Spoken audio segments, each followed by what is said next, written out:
ሰላም ጤና ይስጥልን። ይህ የቤተሰብ ሚዲያ ነው። አድማጭ ተመልካቾቻችን ዩቲዩብ ቻናላችን ሰብስክራይብ፣ ሼር፣ ላይክ በማድረግ እንድትጀምሩ ተጋብዛችኋል። አሁን አጫጭር መረጃዎችን ይዤላችሁ ቀርቤያለሁ። የአዲስ አበባ ጉዳይ ስምምነት ተደረሰበት ተባለ። በተመካካሪዎች ዘንድ በሰፊው አከራካሪ ከነበሩ አጀንዳዎች መካከል የፌዴራል ከተሞች የአዲስ አበባና የድሬዳዋ ጉዳይ ዋነኛው ሲሆን በዛሬው የምክክር ውሎ በአጀንዳው ላይ ስምምነት ላይ እንደተደረሰ ተገልጿል። ከሐምሌ 8 2018 ዓ.ም ጀምሮ በይፋ በተጀመረው ሀገራዊ የምክክር ጉባኤ 4000 ተመካካሪዎች በተመረጡ 8 አጀንዳዎች ላይ ሲመክሩ መቆየታቸው ታውቋል።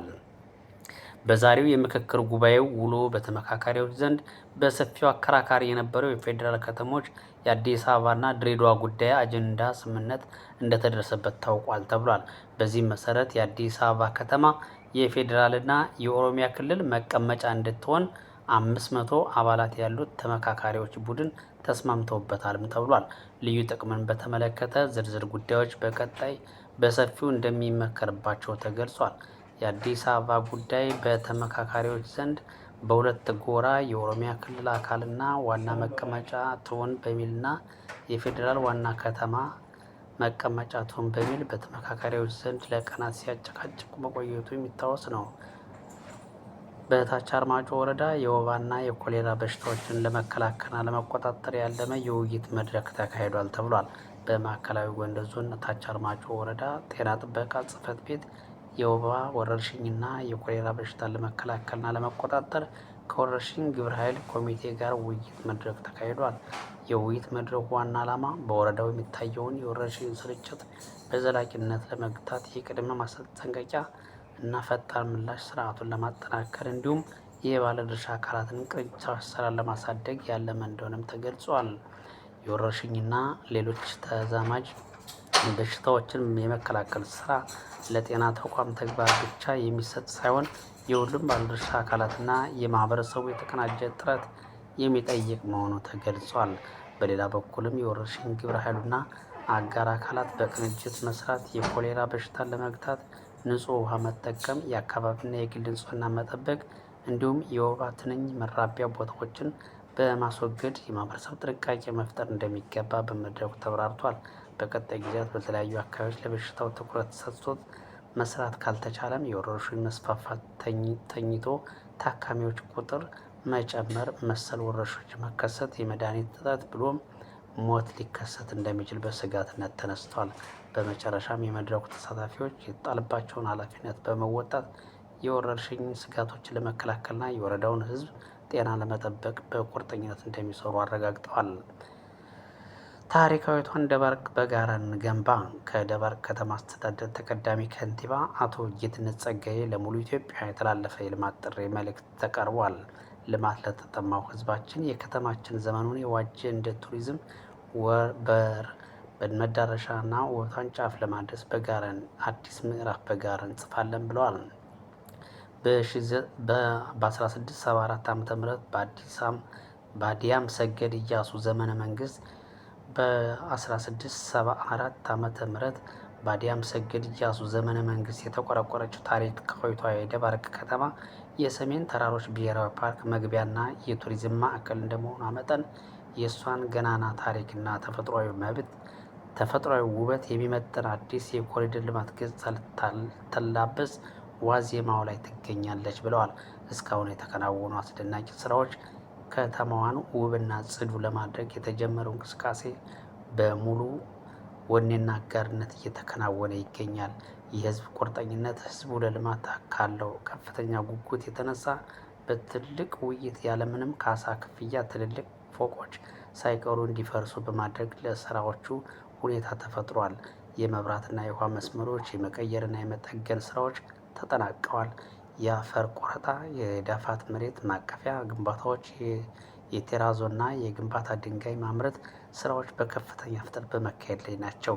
የታላቅ ገቢ ማሰባሰቢያ መድረክ ጥሪ አዲስ አበባ በሀገር ውስጥና በውጭ ሀገር የምትኖሩ የደባርቅ ተወላጆች፣ ባለሀብቶችና የከተማ ወዳጆች እንዲሁም ኢትዮጵያውያን በሙሉ በሚከተሉት ቀናት አዲስ አበባ በሚዘጋጁ ታላላቅ የገቢ ማሰባሰቢያ መድረኮች ላይ እንድትገኙ በከፍተኛ አክብሮት ተጋብዛችኋል። ነሐሴ 18 2018 ዓ.ም በሂልተን ሆቴል የፌዴራልና የክልል ከፍተኛ ባለስልጣናት፣ ዲፕሎማቶችና ባለሀብቶች በተገኙበት ነሐሴ 23 2018 ዓ.ም በጃን ሜዳ የመሰብሰቢያ አዳራሽ ለባለሀብቶች የተዘጋጀ ትልቅ ድል ኢንቨስትመንት ደባርቅ ለማልማት ለሚመጡ ባለሀብቶች ከተማ አስተዳደሩ ሙሉ ድጋፍ ለማድረግ ዝግጁ ሲሆን የለማ መሬትም አዘጋጅቷል። ለማኑፋክቸሪንግ ዘርፍ 21.5 ሄክታር መሬት፣ ለአገልግሎት ቱሪዝም ሆቴል ዘርፍ 20 ሄክታር መሬት። ይህ ታላቅ የልማት ጉዞ የሁላችንም አሻራ ይፈልጋል። በገንዘብም በእውቀትም እንዲሁም በቁሳቁስ ድጋፍ በማድረግ የዚህ ታሪካዊ ዕለት አካል የሆኑ ደባርቅን ማልማት፣ ታሪክን ማደስ፣ ትውልድን ማነጽ፣ ኢትዮጵያን መገንባት ነው። ክቡር ተቀዳሚ ከንቲባ አቶ ጌትነት ጸጋዬ ደባርቅ። አድማጭ ተመልካቾች ሰዓቱ አጫጭር መረጃዎች ይህን ይመስላሉ። ስለተከታተላችሁን አመሰግናለን። ሀሳብ አስተያየታችሁን በኮሜንት መስጫው ስር አስቀምጡልን። አመሰግናለሁ። የተከበራችሁ የቤተሰብ ሚዲያ አባላት በሙሉ ሰብስክራይብ፣ ሸር፣ ላይክ በማድረግ እንድትከታተሉን ሀሳብ አስተያየታችንን ስጡን። እንግዲህ ደባርቅ በ1674 ዓ.ም በአዲያም ሰገድ እያሱ ጊዜ ተገንብታለች። አሁን ኮሪደር ልማት መንግስት ሊያለማት ተዘጋጅቷል። እንዲሁም ባለሀብቶች ጥሪ ተደርጎላቸዋል።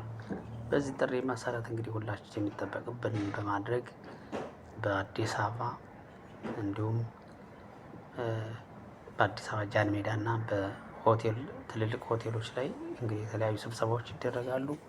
የሚመለከተው አካል የኢትዮጵያውያን እና ባለሀብቶች፣ ዲፕሎማቶች በተገኙበት ስብሰባው ይካሄዳል። በዚህ ስብሰባ በመገኘት ደባርቅን እናልማ፣ ጎንደርን እናልማ፣ ደባርቅን ማልማት ቱሪዝምን ማሳደግ ነው።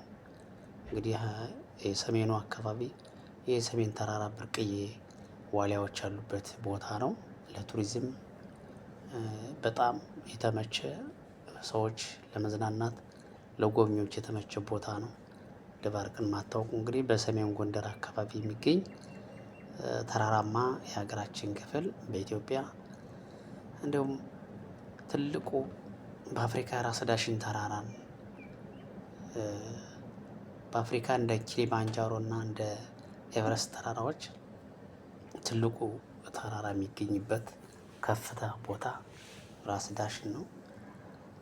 ያን በመጎብኘት ዋሊያዎችን ማየት፣ የተለያዩ እንስሳት ያሉበት ደባርቅ ከተማ ሰሜን እንጎበኝ ዘንድ ቱሪዝምን ማልማ መሳተፍ አለብን። ሀገራችንን አልማ። መንግስት ጎንደርን፣ ባህር ዳርን፣ አዲስ አበባን እንዲሁም የተለያዩ የክልል ሀገራት ወደ ሀረር፣ ድሬን፣ ጅማን ተለውጠው አይተናል።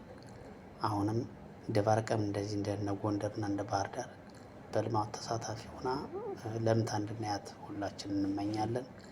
ስለተከታተላችሁ አመሰግናለሁ። መልካም ጊዜ ሁላችሁ። በሌላ የዜና ዘገባ እንገናኛለን። መልካም ጊዜ